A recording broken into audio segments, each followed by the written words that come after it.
శాంతి. 21/4/2024 అవ్యక్త మురళి ఆధారంతో జ్వాలాస్వరూప తపన ద్వారా అనంతమైన వైరాగ్యపు అలను వ్యాపింపచేసే యోగాభ్యాసం చేద్దాం. ఓం శాంతి. నేను ఆత్మను, బిందు స్వరూపాన్ని. నేను బాప్ దాదా సమక్షంలో ఉన్నాను. నాకు బాప్ దాదా యొక్క ప్రేమ భరితమైన దృష్టి లభిస్తుంది.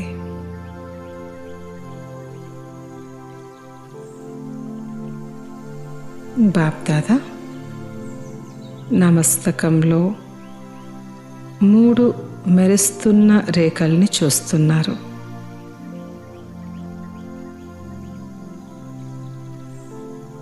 ఒకటి పరమాత్మ పాలన యొక్క రేఖ.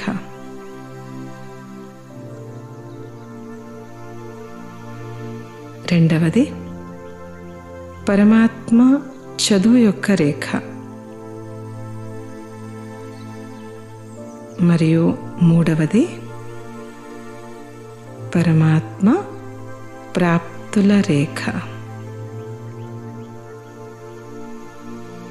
ఇది మొత్తం కల్పంలో కేవలం ఈ సంగమయుగంలో అతి కొద్ది పిల్లలకు మాత్రమే ప్రాప్తిస్తుంది.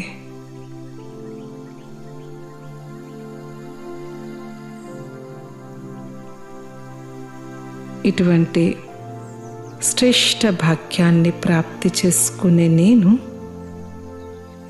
హైయెస్ట్, హోలియెస్ట్ మరియు రిచెస్ట్ ఆత్మను.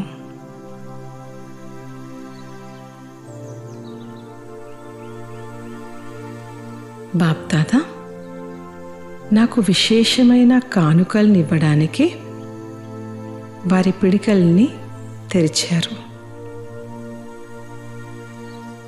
అందులో మెరుస్తూ ఉన్న 3 వజ్రాలున్నాయి. ఆ 3 వజ్రాలు 3 బిందువుల స్మృతి మంత్రం. ఆత్మ బిందువు, బాబా బిందువు మరియు డ్రామా బిందువు.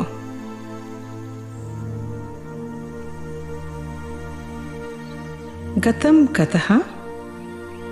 ఇప్పుడు ఫుల్ స్టాప్ పెట్టి నేను ముందుకు వెళ్తున్నాను.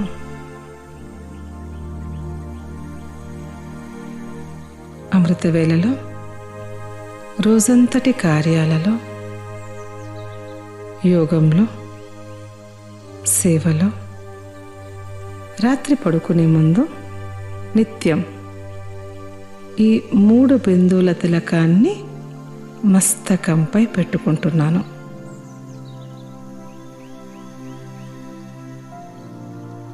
ఈ అవినాశి చెరగని ఆత్మిక తిలకాన్ని నిత్యం పెట్టుకుంటున్నాను. మరియు నా ఖజానాలు జమ అవుతూ ఉన్నాయి.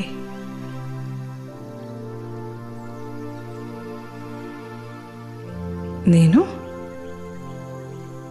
తీవ్ర పురుషార్థి ఆత్మను. నేను బాప్ దాదా నయనాలలో ఉన్నాను.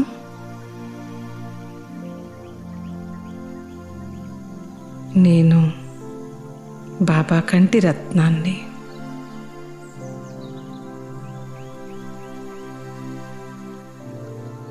నన్ను బాప్ దాదా ఒక్క క్షణం కూడా మర్చిపోరు.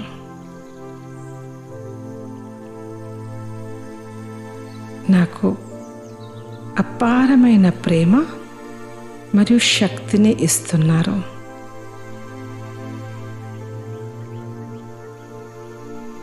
బాప్ దాదా నాది కానీ ఇంకెవరిదైనా కానీ జాతిని కానీ ధర్మాన్ని కానీ రంగును కానీ సౌందర్యాన్ని కానీ ప్రాంతాన్ని కానీ ఏమీ చూడరు. ఈ బిడ్డ నావారు అని మాత్రమే చూస్తారు. నేను కూడా బాబా సమానంగా ప్రతి ఆత్మ పట్ల ఎల్లప్పుడూ అనంతమైన దృష్టిని, సమదృష్టిని, ఆత్మిక దృష్టిని ఉంచుతున్నాను. ఎవ్వరి హద్దు విషయాలను నేను చూడను. ఇప్పుడు సమయం యొక్క పిలుపు అనుసారంగా బాప్ దాదా నాకు నా లక్ష్యాన్ని మరియు ప్రతిజ్ఞను గుర్తు తెప్పిస్తున్నారు. బాబా ప్రేరణతో నేను నా తీవ్ర పురుషార్థపు తపనకు అగ్ని రూపాన్ని అందిస్తున్నాను. ఒక జ్వాలాముఖి దృశ్యం ఎదురుగా వస్తుంది.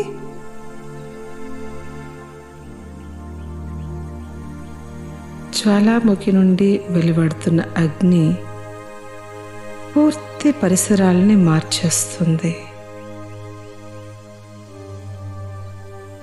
జ్వాల యొక్క ప్రభావం చాలా దూరాల వరకు వ్యాపిస్తుంది.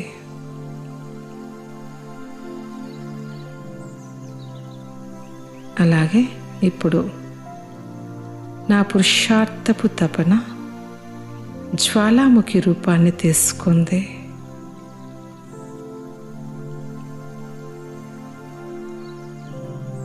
ఈ తపన రూపీ జ్వాలాముఖి ద్వారా నా శక్తుల స్మృతి చిహ్నమైన శక్తి రూపం, మహాశక్తి రూపం, సర్వశస్త్రధారి రూపం ప్రకటితమవుతున్నాయి.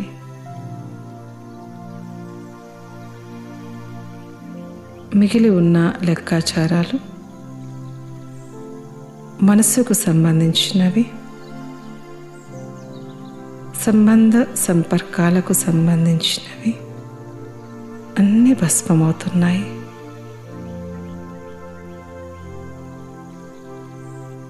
విశ్వానికి ఇప్పుడు నా జ్వాలారూపీ తపన యొక్క అవసరం ఉన్నది. నా జ్వాలారూపం విశ్వం యొక్క భ్రష్టాచారాన్ని, అత్యాచారం యొక్క అగ్నిని సమాప్తం చేస్తుంది.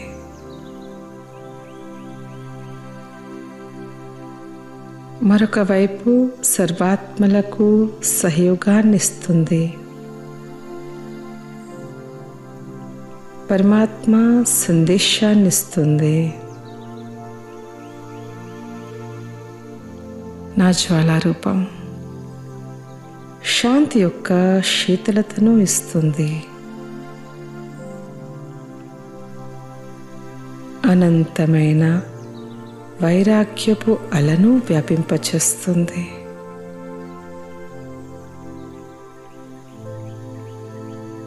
నేను బాబా యొక్క జ్ఞాన గంగ రూపంలో ఇప్పుడు ఆత్మలకు నా జ్ఞాన శీతలత ద్వారా పాపాల అగ్ని నుండి ముక్తులుగా చేస్తున్నాను.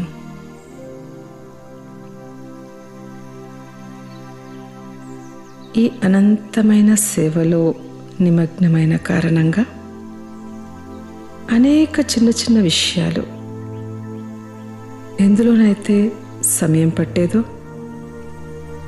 శ్రమ అనిపించేదో, నిరాశ అనిపించేదో, ఇప్పుడు ఈ విషయాలన్నీ బొమ్మల ఆట వలె అనుభవం అవుతున్నాయి.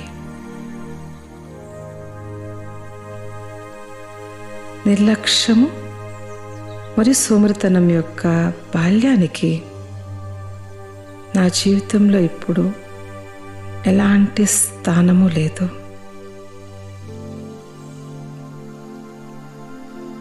సమయానుసారంగా అనంతమైన వానప్రస్థావస్థను అనుభవం చేస్తున్నాను.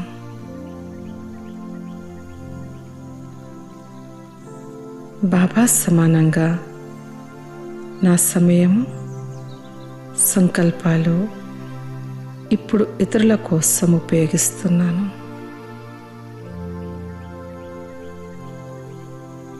మనస వాచా కర్మన బ్రాహ్మణ ఆత్మకైనా కానీ, సంబంధ సంపర్కంలోకి వచ్చే ఆత్మలకైనా కానీ అందరికీ మాస్టర్ దాతా రూపంలో ఏదో ఒకటి ఇస్తున్నాను. నిస్వార్థంగా అయి సంతోషము, శాంతి, ఆనందము, ప్రేమ యొక్క అనుభూతిని చేయిస్తున్నాను.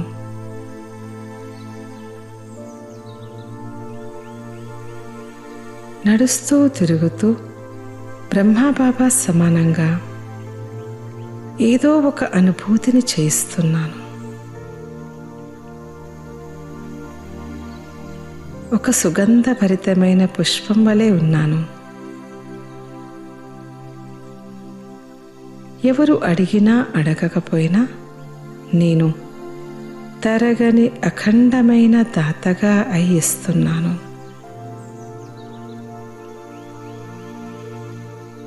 అనంతమైన సేవ యొక్క ప్రత్యక్ష ఫలము నన్ను సురక్షితంగా ఉంచుతుంది. ఇప్పుడు క్షణంలో బిందుస్వరూపంగా అయ్యి మనస్సు, బుద్ధిని ఏకాగ్రం చేస్తున్నాను. మొత్తం రోజంతా నేను మధ్య మధ్యలో విదేహిగా అయ్యే అభ్యాసం చేస్తూ బాబా ప్రేమలో లీనమై ఉన్నాను.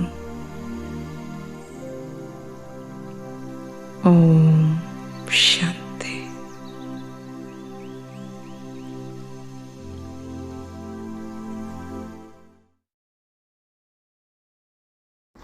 ఓం శాంతి.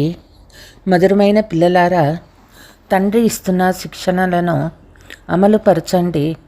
మీరు ప్రతిజ్ఞ చేసి ఇచ్చిన మాటను దాటరాదు, ఆజ్ఞను ఉల్లంఘించరాదు. ప్రశ్న: ఈ చదువులోని సారమేది? మీరు ఏ అభ్యాసం తప్పకుండా చేయాలి? పూర్తి వానప్రస్థ అవస్థలోకి వెళ్ళేందుకే ఈ చదువు. శబ్దానికి అతీతంగా వెళ్ళడమే ఈ చదువు యొక్క సారము. స్వయం తండ్రే అందరినీ వాపస్ తీసుకువెళ్తారు.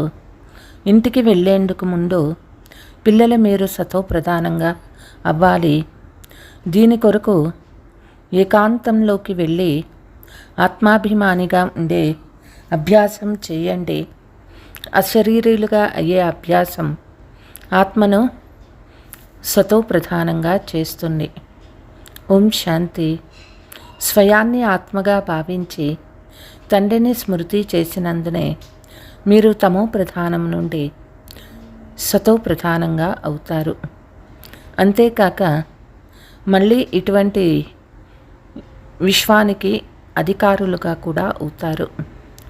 కల్పకల్పము మీరు ఇదే విధంగా తమో ప్రధానం నుండి సతో ప్రధానం అవుతారు. మరలా 84 జన్మలు తీసుకొని తమో ప్రధానం అవుతారు. మళ్ళీ స్వయం ఆత్మ భావించి తండ్రిని స్మృతి చేయండి. బాబా శిక్షణ ఇస్తారు. భక్తి మార్గంలో కూడా స్మృతి చేసేవారు. అయితే ఆ సమయంలో మందబుద్ధి యొక్క జ్ఞానము ఉండేది. ఇప్పుడు సూక్ష్మ బుద్ధి యొక్క జ్ఞానం ఉన్నది. తండ్రిని ప్రాక్టికల్గా స్మృతి చేయాలి. ఆత్మ కూడా నక్షత్రం వలె ఉంది. తండ్రి కూడా నక్షత్రం వలె ఉన్నారు. అర్థం చేయించాలి. తండ్రి పునర్జన్మ తీసుకోరు, మనము పునర్జన్మలు తీసుకుంటాము. అందుకే మనం తమో ప్రధానంగా అవ్వవలసి వస్తుంది. మళ్ళీ సతో ప్రధానంగా అయ్యేందుకు శ్రమ చేయవలసి వస్తుంది.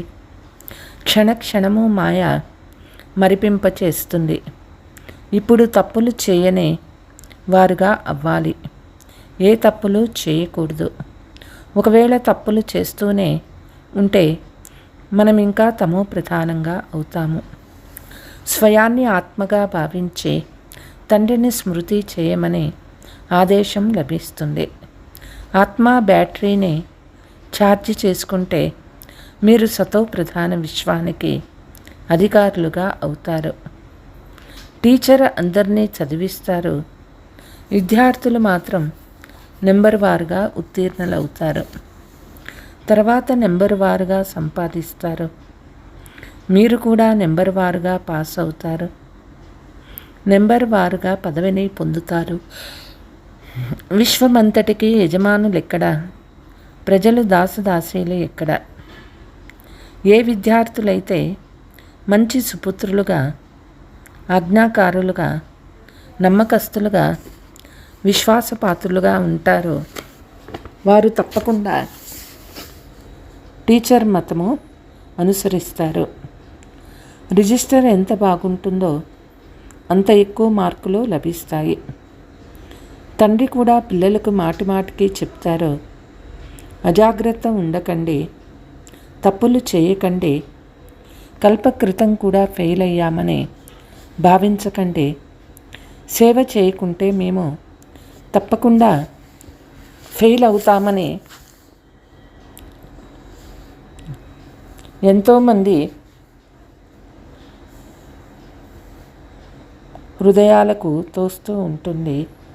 తండ్రి ఏమో గమనమిస్తూనే ఉంటారు. మీరు సత్యయుగి సతో ప్రధానం నుండి కలియుగి తమో ప్రధానులుగా అయ్యారు. మళ్ళీ ప్రపంచ చరిత్ర భూగోళము రిపీట్ అవుతుంది. సతో ప్రధానంగా అయ్యేందుకు తండ్రి చాలా సులభమైన మార్గం చెప్తూ ఉన్నారు. తండ్రి స్మృతి చేస్తూ ఉంటే వికర్మల వినాశం అవుతాయి. మనం ఉన్నతి అవుతాము, సతో ప్రధానంగా అవుతాము. చాలా నెమ్మదిగా ఉన్నతి అవుతారు. కాబట్టి మర్చిపోకండి. కానీ మాయ మరిపింప చేస్తుంది, అవజ్ఞాకారులుగా చేస్తుంది. తండ్రి ఏ ఆదేశం ఇస్తారో దానిని అంగీకరిస్తారు, ప్రతిజ్ఞ కూడా చేస్తారు. అయితే దాని సారం అనుసారంగా నడుచుకోరు. తండ్రి ఆజ్ఞను ఉల్లంఘించిన మాట తప్పుతారని అంటారు. తండ్రితో ప్రతిజ్ఞ చేసి దానిని అమలులో పెట్టాలి.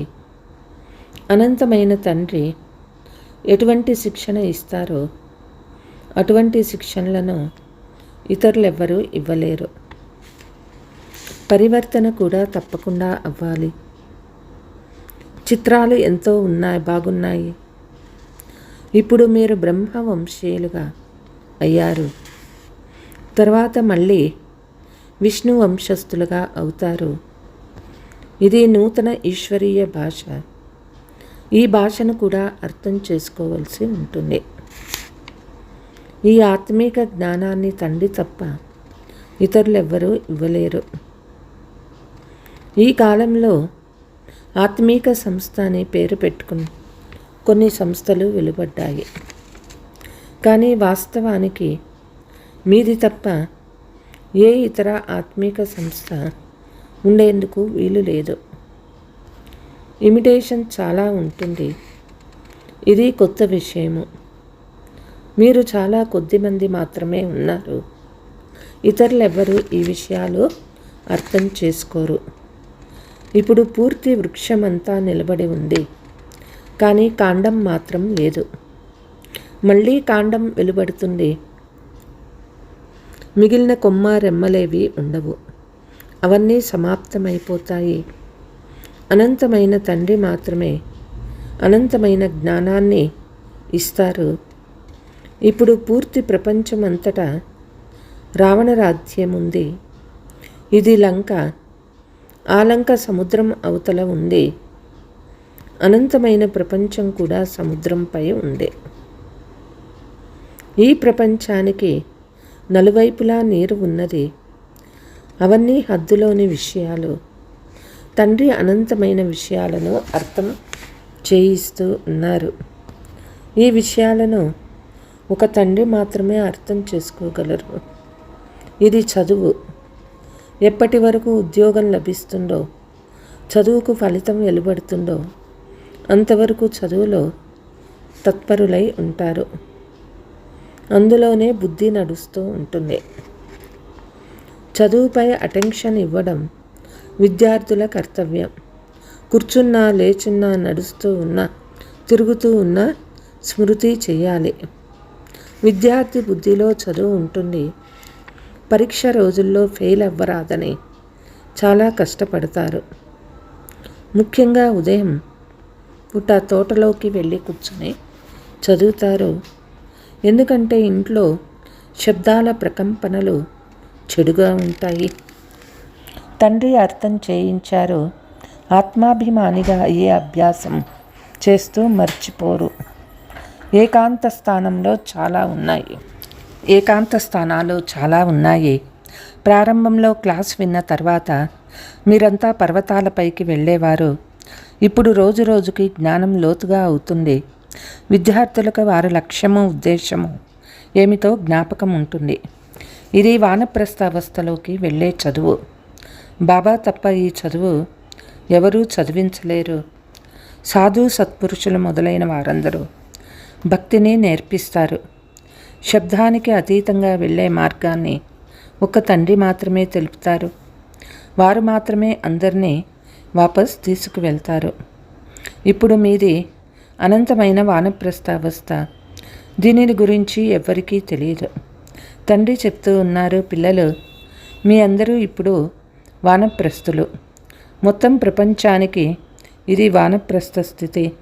ఎవరు చదివినా చదవకపోయినా అందరూ వాపస్ వెళ్ళవలసిందే. మూలవతనానికి వెళ్ళే ఆత్మలు వాటి వాటి విభాగాలలోకి వెళ్ళిపోతాయి. ఆత్మల వృక్షం కూడా అద్భుతంగా తయారు చేయబడి ఉంది. ఈ పూర్తి డ్రామా చక్రమంతా చాలా ఖచ్చితంగా ఉంది. కొంచెం కూడా వ్యత్యాసం ఉండదు. లివర్ గడియారము, సిలిండర్ గడియారము ఉంటాయి కదా. లివర్ గడియారము చాలా ఖచ్చితంగా ఉంటుంది. అలాగే ఇందులో కూడా కొందరి బుద్ధియోగము లివర్ గడియారం లాగా ఖచ్చితంగా ఉంటుంది. కొందరి సిలిండర్ వలె ఉంటుంది. అంటే కొంతమంది బుద్ధి యోగం అసలు జోడింపబడదు. గడియారం అసలు నడవదు. మీరు పూర్తిగా లివర్ గడియారం వలె తయారైతే రాజుల్లోకి వెళ్ళిపోతారు. సిలిండర్ గడియారాల వలె తయారైతే ప్రజల్లోకి వెళ్ళిపోతారు. లివర్ గడియారంగా అయ్యేందుకు పురుషార్థం చేయాలి. రాజ్య పదవిని పొందేవారు కోటికొక్కరు అని చెప్తారు. వారే విజయమాలలో కూర్చోబడతారు, స్మరించబడతారు. చాలా శ్రమ ఉందని పిల్లలకి తెలుసు. బాబా క్షణక్షణము మర్చిపోతామని పిల్లలు అంటారు.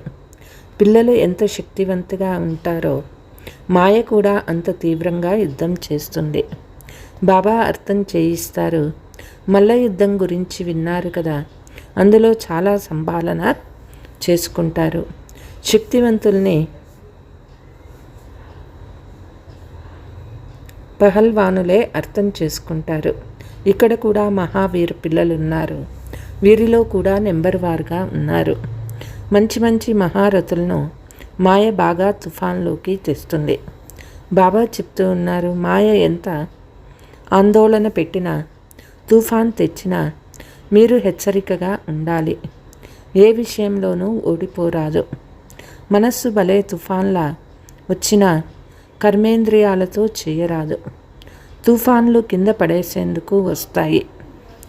మాయతో యుద్ధం చేయలేనట్లయితే శక్తిశాలురని ఎలా చెప్తారు? మాయ తుఫాన్లను లక్ష్య పెట్టరాదు.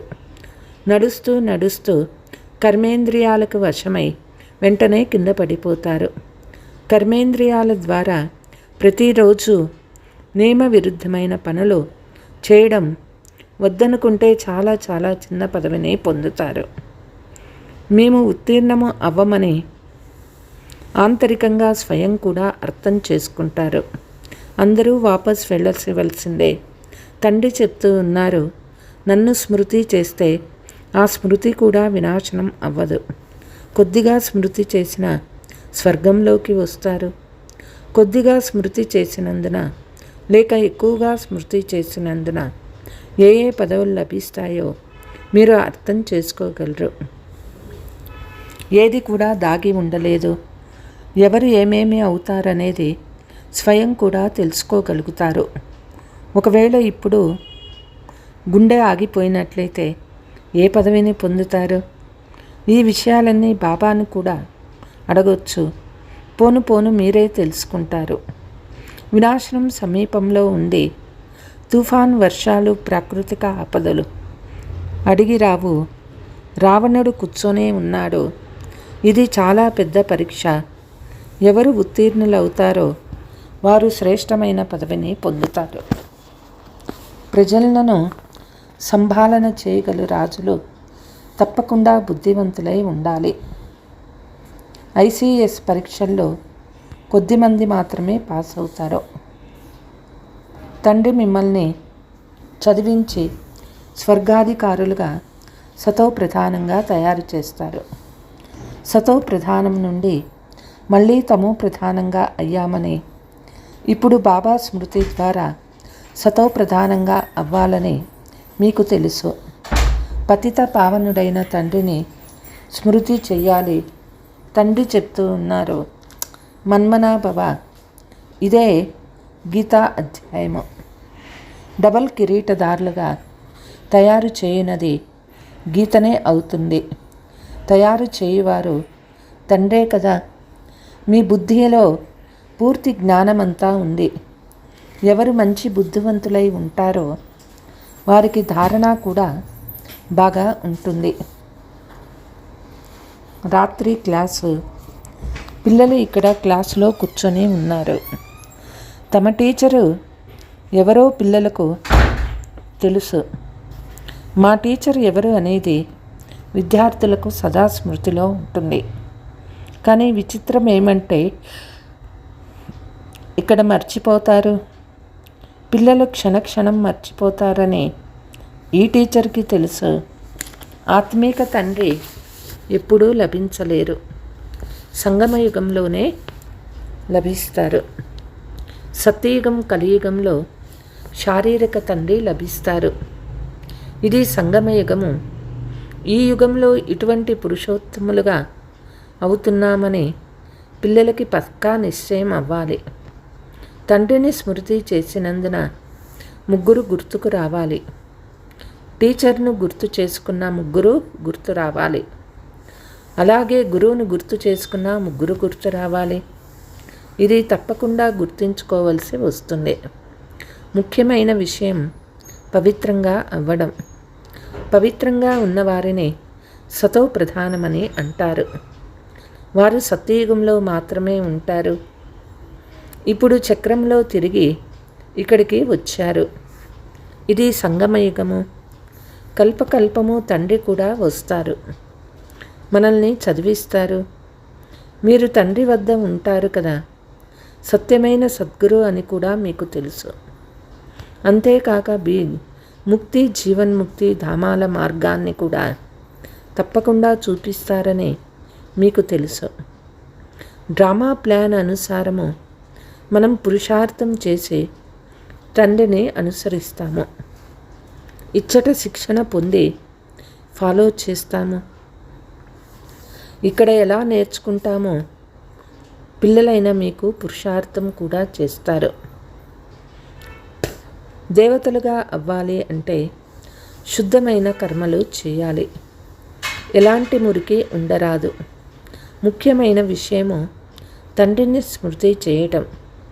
కానీ తండ్రిని మర్చిపోతారు. విద్య, చదువుని మర్చిపోతాము. స్మృతి యాత్రను కూడా మర్చిపోతాము అని తెలుసు.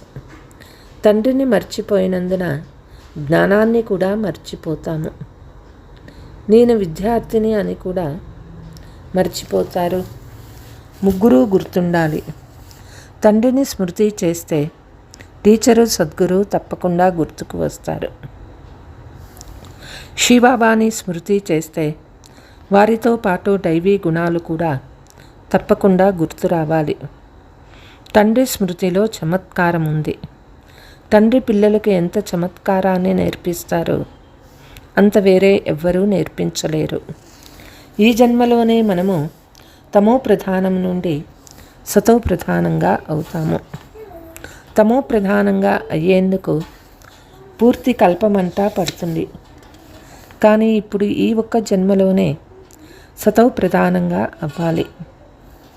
ఇందులో ఎవరెంత శ్రమ చేస్తారో అంత ప్రాప్తి లభిస్తుంది. పూర్తి ప్రపంచమైతే దీని కొరకు శ్రమించరు. ఇతర ధర్మాల వాళ్ళు ఈ శ్రమ చేయరు. పిల్లలు సాక్షాత్కారం చేసుకున్నారు. ధర్మస్థాపకులు వస్తారు. ఫలానా దుస్తుల్లో పాత్రాభినయనం చేసి వెళ్ళారు. వాళ్ళు తమో ప్రధానంలో వస్తారు. మనం ఎలా సతో ప్రధానంగా అవుతామో అలా ఇతరులందరూ అవుతారని వివేకం కూడా చెప్తుంది. పవిత్రత దానంను తండ్రి నుండి తీసుకుంటారు. మనల్ని ఇక్కడ నుండి విముక్తి చేసి ఇంటికి తీసుకువెళ్ళండి, మార్గదర్శకులవ్వండి అని అందరూ పిలుస్తారు. డ్రామా ప్లాన్ అనుసారంగా అందరూ ఇంటికి వెళ్ళాలి. అనేకసార్లు ఇంటికి వెళ్తారు. కొందరు పూర్తి 5000 సంవత్సరాలు ఇంట్లో ఉండరు. కొందరు పూర్తి 5000 సంవత్సరాలు ఇంట్లోనే ఉంటారు. వాళ్ళు అంతిమ సమయంలో వస్తారు. అప్పుడు 4999 సంవత్సరాలు శాంతిధామంలో ఉంటారని అంటారు. మనము 4999 సంవత్సరాలు ఈ సృష్టిలో ఉన్నామని చెప్తాము. 83, 84 జన్మలో తీసుకున్నామని పిల్లలకు నిశ్చయం ఉంది. ఎవరైతే చాలా చురుకుగా ఉంటారో వారు తప్పకుండా ప్రారంభంలోనే వస్తారు. अच्छा, मीठे मीठे सिकीलते बच्चों प्रति मात पिता बाप दादा का याद प्यार और गुड मॉर्निंग. रूहानी बाप की रूहानी बच्चों को नमस्ते. हम रूहानी बच्चों की रूहानी मात पिता बाप दादा को याद प्यार गुड मॉर्निंग डबल नमस्ते. धारण సతో ప్రధానంగా అయ్యేందుకు స్మృతి యాత్ర ద్వారా మీ బ్యాటరీని ఛార్జ్ చేసుకోవాలి. తప్పులేని వారిగా అవ్వాలి. మీ రిజిస్టర్ మంచిగా ఉంచుకోవాలి. ఏ పొరపాట్లు చేయరాదు. ఎప్పుడూ నియమ విరుద్ధమైన ఏ కర్మను చేయరాదు. మాయా తుఫాన్లను లక్ష్య పెట్టక కర్మేంద్రియ జీతులుగా అవ్వాలి. లివర్ గడియారం సమానము. ఖచ్చితమైన పురుషార్థం చేయాలి. వరదానము. సేవ ద్వారా సంతోషము, శక్తి మరియు సర్వుల ఆశీర్వాదాలు ప్రాప్తి చేసుకునే పుణ్యాత్మ భవ. సేవకు ప్రత్యక్ష ఫలంగా సంతోషము మరియు శక్తి లభిస్తాయి. సేవ చేస్తూ ఆత్మలను తండ్రి వారసత్వానికి అధికారులుగా చేయడమే పుణ్యకార్యము. ఎవరైతే పుణ్యం చేస్తారో వారికి ఆశీర్వాదాలు తప్పకుండా లభిస్తాయి. ఆత్మలందరి హృదయంలో ఏవైతే సంతోషపు సంకల్పాలు జన్మిస్తాయో ఆ శుభ సంకల్పాలు ఆశీర్వాదాలుగా అవుతాయి. అంతేకాక భవిష్యత్తు కూడా జమ అవుతుంది. అందుకే సదా స్వయాన్ని సేవాధారిగా భావించి సేవ యొక్క అవినాశి ఫలమైన సంతోషము మరియు శక్తిని సదా తీసుకుంటూ ఉండండి. స్లోగన్. మనస వాచ యొక్క శక్తి ద్వారా విఘ్నాల పరదాను తొలగిస్తే లోపల కళ్యాణకార దృశ్యమే కనిపిస్తుంది. ఓం శాంతి.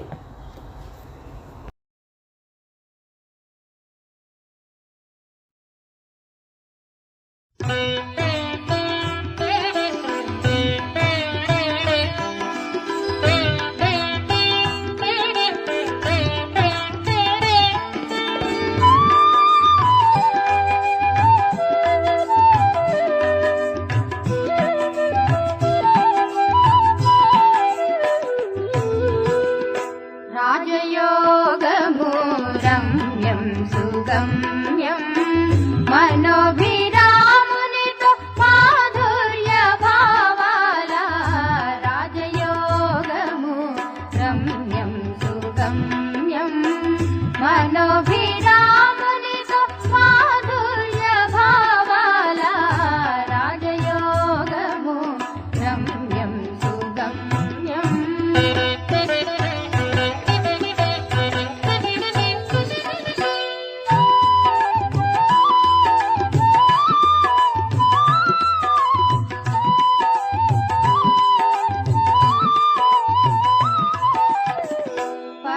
పావనం ప్రశాంత జీవనం జ్ఞానయోగాలు రథచక్రాలు.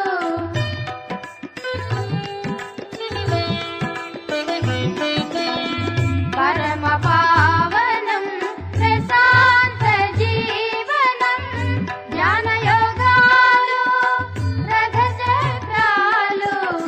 వికరాల విదూరం సంయమ గుణధారణం. వికరాల విదూరం సంయమ గుణధారణం. జీవన్ముక్తికి సాధన యోగం. రాజయోగము రమ్యం సుగమ్యం.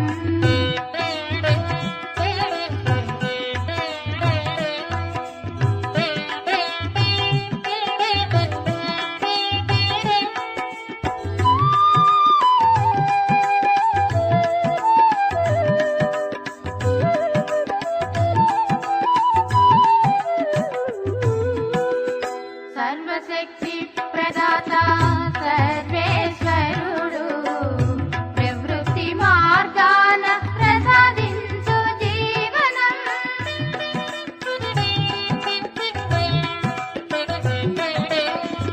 సర్వశక్తి ప్రదాత సర్వేశ్వరుడు ప్రవృత్తి మార్గాన ప్రసాదించు జీవనం. స్వయం పరివర్తనం విశ్వ పరివర్తనం. స్వయం పరివర్తనం విశ్వ పరివర్తనం. సర్వులకీచెను సుఖ శాంతి జీవనం. రాజయోగము రమ్యం సుగమ్యం.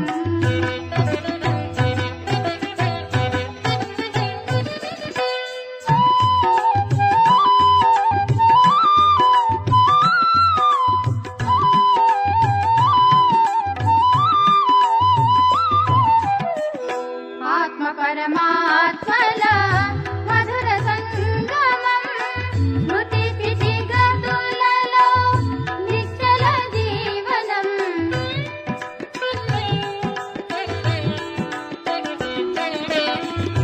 ఆత్మ పరమాత్మల మధుర సంగమం.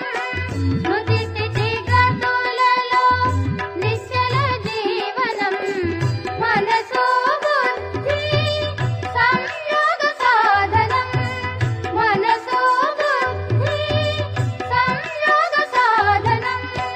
తనువు మనసుకు అమర సంజీవిని. రాజయోగము రమ్యం సుగమ్యం మనోభిరామునితో మాధుర్య భావాల. రాజయోగము రమ్యం సుగమ్యం మనోభిరామునితో